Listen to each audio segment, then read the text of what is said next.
All right, ready to dive into something that trips up a lot of Spanish learners? Oh, yeah, The definitely. gender. Oh, the infamous We're gender. going deep on this That's today right. with Himalara's YouTube lesson. Always a good source. And trust me, it's about way more than just like memorizing L and law. Absolutely. We're talking about grammatical gender, Uh-huh. which affects how you use articles, Yeah. adjectives, even verbs sometimes. Oh, wow. It's really a core part of Spanish sentence structure. So Jaime, he kicks off with the vocab list, kind of tossing out words like moto for motorcycle and nariz for nose. Yeah, good examples. But why is knowing if a nose is masculine or feminine so important? Well, think of it like this. You wouldn't say a beautiful car and then a beautiful the car, right? No. Articles need to match the gender of the noun they're attached to. Right, right. So, la nariz bonita for the pretty nose. Makes sense. But some of these gender assignments, they just seem so random, you know? Like, why is radio feminine? Does news sound inherently girly to Spanish speakers? Not exactly. It's more about historical linguistics and how the language evolved. Okay. But there are some patterns that can help us out. Huh? Jaime mentions the rule of anaye, Okay. where words ending in aje are usually masculine. Okay, that's helpful. So, like, karaje for carriage would be masculine. Exactly. Okay. But remember, even with these helpful rules, there are always exceptions. Right. So the finale ending often signals masculine words like problema, Yeah. but then you have la cama for bed. Oh, so it's not a foolproof system. Right. I guess that's where the practice comes in. Yeah, definitely. Speaking of which, Jaime's first exercise has us flipping the gender of words. Ooh, that's a fun one. It is. And he throws in some tricky ones like juez for judge, which can be either la jueza or el juez in its feminine form. And that actually brings up an interesting point. Grammatical gender isn't always about biological sex. Oh, It's a system for categorizing nouns. And sometimes those categories overlap, like with professions that can be done by anyone. so I shouldn't assume that just because a word refers to a woman, it automatically gets a feminine ending. Right? Context is key. Okay. You'd say la doctora for a female doctor, but if you're talking about a doctorate degree, it's el doctorado, even if the person earning it is a woman. Wow. This is way more nuanced than I thought. It is, yeah. Then there are words like nariz, which stay the same regardless of gender. Yeah, those are the easy ones. Isas are easy. Exactly. And some changes are more intuitive. Okay. Jaime uses the example of caballo, horse, becoming yegua for mare. Yeah. Thank goodness we don't end up with something wacky like caballo, which actually means mackerel. Oh, that's a relief. Okay, so on to exercise 2. All right. Filling in the blanks with the correct gendered words. Mm-hmm. And this one feels more like real-world Spanish, using words like alcaldesa for mayor and genio for genie. And this exercise really gets to the heart of why gender matters. Agree? Okay. It's like a linguistic dance. Okay. Making sure your articles, your adjectives, your nouns are all on the same page, gender-wise. So it's not enough to just know the genders of individual words. You have to make them work together in a sentence. Exactly. If you mess up the gender agreement, Oh. it's like wearing mismatched shoes people will notice. Oh, yeah. It throws off the whole look, or in this case, the meaning. All right. No mismatched linguistic shoes for me. Good choice. And we have a quick look at animal genders in exercise 3. Yeah, that's always interesting. It is. The fact that serpiente, snake, is always feminine, even for males, really surprised me. It trips a lot of people up. Yeah. It highlights that grammatical gender doesn't always have a logical connection to biological sex. Got it. It's more about a system of classifying nouns that developed over centuries. Makes sense. And it's a good reminder that language learning is full of these little quirks. Right. It keeps things interesting. All right. On to exercises 4 and 5, which focus on choosing the right article. Ella, una. Mm-hmm. It's like suddenly everything clicks into place. Yeah, that's a good feeling. It is. Choosing the right article is like the foundation of a grammatically sound Spanish sentence. Definitely. Even something simple like estrella, star, gets a feminine makeover, la estrella, when referring to a famous person, even in sports. Exactly. This nuance shows how context influences gender in some pretty fascinating ways. Yeah. It's not about memorizing a list of rules. It's about understanding how they're applied in real-life situations. I'm definitely starting to see the bigger picture here. It's not just about memorizing vocabulary. It's about mastering a whole system of communication. Exactly. And mastering gender is a huge step toward fluency. Okay. It allows you to create more nuanced and accurate sentences, expressing yourself with greater clarity and sophistication. Wow, I'm feeling inspired to keep practicing. That's the spirit. So we've covered a lot of ground here. We have. From vocab and basic rules to tricky exceptions and the importance of context. Definitely. What are some of the biggest takeaways you'd want our listener to walk away with? Well, first, remember that grammatical gender is a system, Okay. not just a random set of rules. Okay. Second, don't be afraid to make mistakes. Good point. They're a part of the process. Everybody makes them. Right. And third, practice, practice, practice. The more you use these concepts, the more natural they'll become. Oh, absolutely. It's all about repetition. Yeah, definitely. And I think it's worth emphasizing that even though this might seem complex at first, Sure. it's totally learnable. Oh, for sure. With a little effort and a good sense of humor, anyone can master Spanish gender. Yeah, absolutely. And the rewards are worth it. You think so? Being able to speak Spanish fluently and accurately opens up a world of communication and cultural understanding. Well said. Thank you. Okay, before we move on, I have to ask. Yeah. We've been talking about how to use grammatical gender, Right. but why do languages even have it in the first place? That's a fascinating question.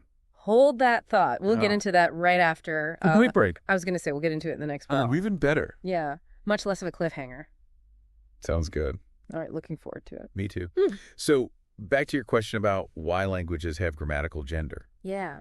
It's a bit of a linguistic mystery, I know, right? But there are some interesting theories out there. Okay, lay it on me. I'm all ears. Well, one thought is that it might stem from how our ancestors categorized the world. They might have grouped objects and concepts based on certain qualities. And over time, these classifications kind of became embedded in the language as grammatical genders. So, like, maybe they saw sharp things like swords and arrows as masculine? Yeah, could be. And round things like fruits and the moon as feminine? That's one possibility. Of course, it's much more complex than that. Right. Different languages have different systems. Oh, yeah, for sure. Some have only 2 genders, others have 3 or more, Wow. and some have none at all. No gender. Nope. Wow, so even the concept of gender itself varies across languages. It really does. That makes me wonder, does having grammatical gender actually change how people think? Like, if you grow up speaking a language with gendered nouns, Yeah. do you see the world differently? That's a question that has fascinated linguists and psychologists for a long time. I bet. There's some research that suggests it might have subtle effects Okay. on how people perceive objects and concepts. Interesting. For example, studies have shown that speakers of gendered languages, they tend to associate certain personality traits with objects Really? based on their grammatical gender. So in Spanish, a bridge, el puente, Yeah. might be seen as strong and sturdy because it's masculine, It's possible. while a flower, la flor, might be seen as delicate and beautiful because it's feminine. Exactly. But it's important to remember that these are just tendencies, Right. not hard and fast rules. Got it. And cultural factors play a huge role in how people perceive the world, too. Oh, absolutely. So it's not like speaking Spanish automatically makes you think bridges are male and flowers are female. Yeah. It's more about these subtle associations that might influence your perception. It's like how we use metaphors in English. Yeah. Calling a difficult task an uphill battle doesn't mean we literally have to climb a mountain.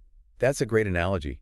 Language is full of these symbolic layers. Yeah. And And how much there is to learn about other ways of communicating. it's a journey of constant discovery. It really is. And the more you explore, the more you realize how interconnected languages and cultures truly are.